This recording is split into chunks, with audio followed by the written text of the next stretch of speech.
चुनाव में तो ये बड़ी बड़ी बातें कर रहे थे, संविधान बचाने की, आरक्षण बचाने की।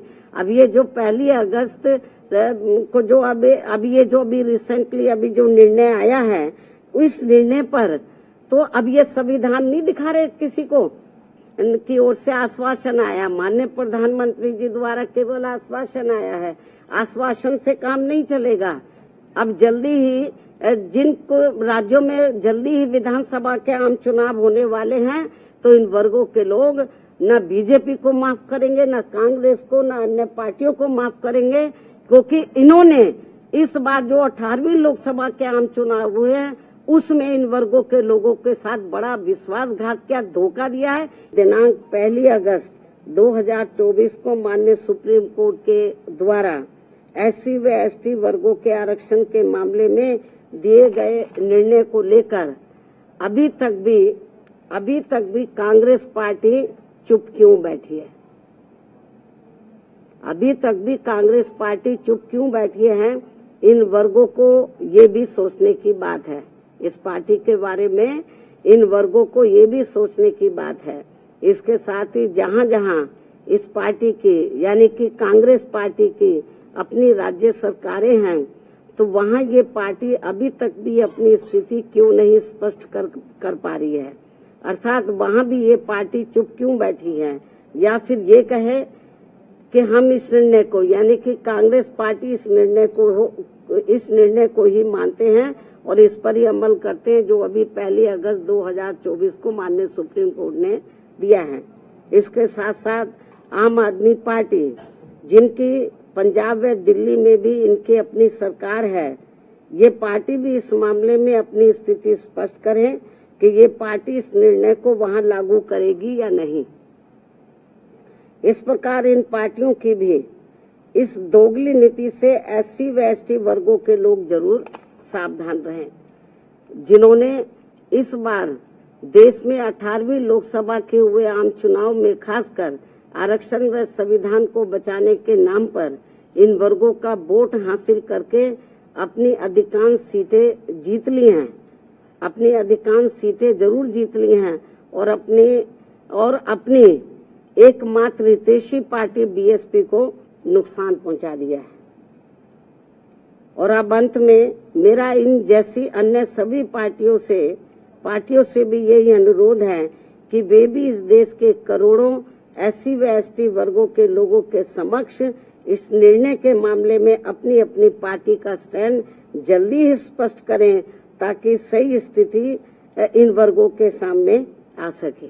बाकी जो पार्टियां चुप बैठी हुई हैं, अपनी स्थिति स्पष्ट करें। चुनाव में तो ये बड़ी बड़ी बातें कर रहे थे, संविधान बचाने की, आरक्षण बचाने की।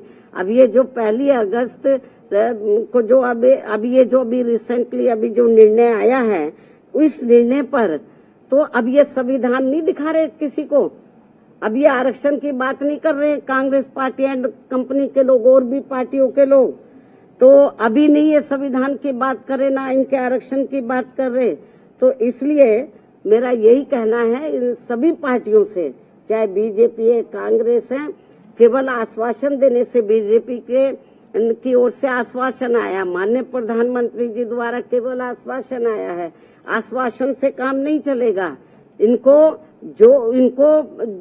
लोगों को SC ST वर्गों को जो इस फैसले से, इस निर्णय से नुकसान हो रहा है, तो उस पर वो अपना सही स्टैंड ले। और ये कोई केवल आश्वासन से या गौर करने से, माननीय प्रधानमंत्री जी ने जो कहा है कि हम गौर करेंगे, आश्वासन दिया, उससे काम नहीं चलेगा। इसका बड़ा भारी नुकसान इन वर्गों के लोगों को हो रहा है। बेहतर तो यही होता कि कल जो इन्होंने 2-3 दिन पहले ही संसद के दोनों सत्र जो इन्होंने अनिश्चित काल के लिए स्थगित कर दिए हैं, बेहतर यही होता कि इसको ये अनिश्चित काल की बजाय तो ये थोड़े समय इसको ये नहीं करते, इसको कंटिन्यू रखते और 5-6 दिन के बाद पूरी तैयारी करके तो ये संशोधन विधेयक को ये पार्लियामेंट में इस मामले को लेकर पार्लियामेंट में संशोधन विधेयक ये लाते, लेकिन नहीं लाए। तो इसलिए मेरा माननीय प्रधानमंत्री जी से भी यही कहना है कि यदि आपकी इन वर्गों के मामले में नीयत साफ है तो आप अपने और मामलों में तो समय से पहले हाउस बुला लेते हैं, तो आप कभी भी हाउस बुला सकते हैं, अपनी तैयारी करें।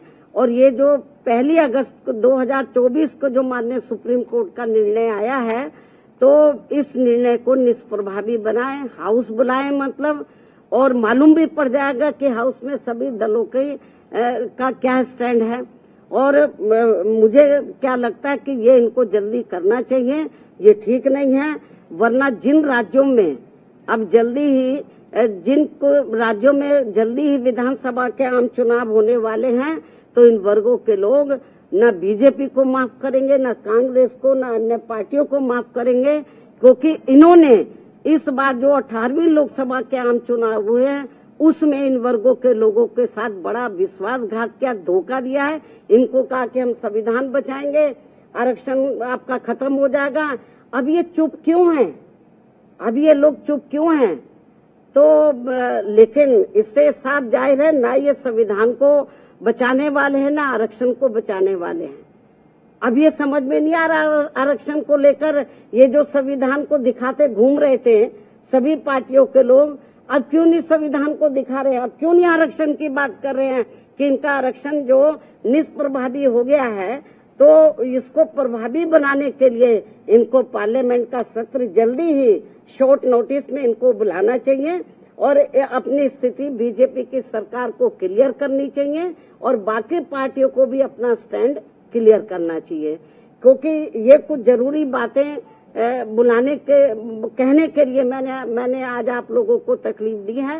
हालांकि इससे भी मैंने पहले प्रेस बुलाई थी, लेकिन अब जो हालात जो स्थिति सामने आ रही है, कल मैंने ट्वीट भी किया, लेकिन ट्वीट में सारी बातें नहीं आ सकती हैं, ट्वीट में सारी बातें नहीं आ सकती है। इसलिए फिर मैंने सोचा कि मैं मीडिया बंधुओं के समक्ष जाकर अपनी पार्टी की सही स्थिति आप लोगों के सामने इस संबंध में रखूं, इसलिए आज मैंने आप लोगों को तकलीफ दी है। जाति जनगणना को लेकर हमने एक बार नहीं अनेकों बार कहा है कि केंद्र की सरकार की ये जिम्मेवारी बनती है। काफी बहुत पहले राष्ट्रीय जातीय जनगणना हुई थी देश में, लेकिन बरसों बीत गए हैं। अब केंद्र की सरकार की जिम्मेवारी बनती है, ये मामला राज्यों के ऊपर न छोड़कर केंद्र की सरकार अपनी जिम्मेवारी समझे और इसकी राष्ट्रीय स्तर पर जातीय जनगणना होनी चाहिए। केवल कहने से थोड़ी ना काम चलेगा। जो सुप्रीम कोर्ट ने निर्णय दिया है, जब तक आप लोग पार्लियामेंट का सत्र जल्दी नहीं बुलाएंगे और इसके ऊपर संशोधन विधेयक नहीं लाएंगे, उसको पास नहीं कराएंगे, तो माननीय सुप्रीम कोर्ट का जो निर्णय 1 अगस्त को आया वो इम्प्लीमेंट रहेगा तब तक। तो जब तक तो बहुत नुकसान हो जाएगा इन वर्गों के लोगों को।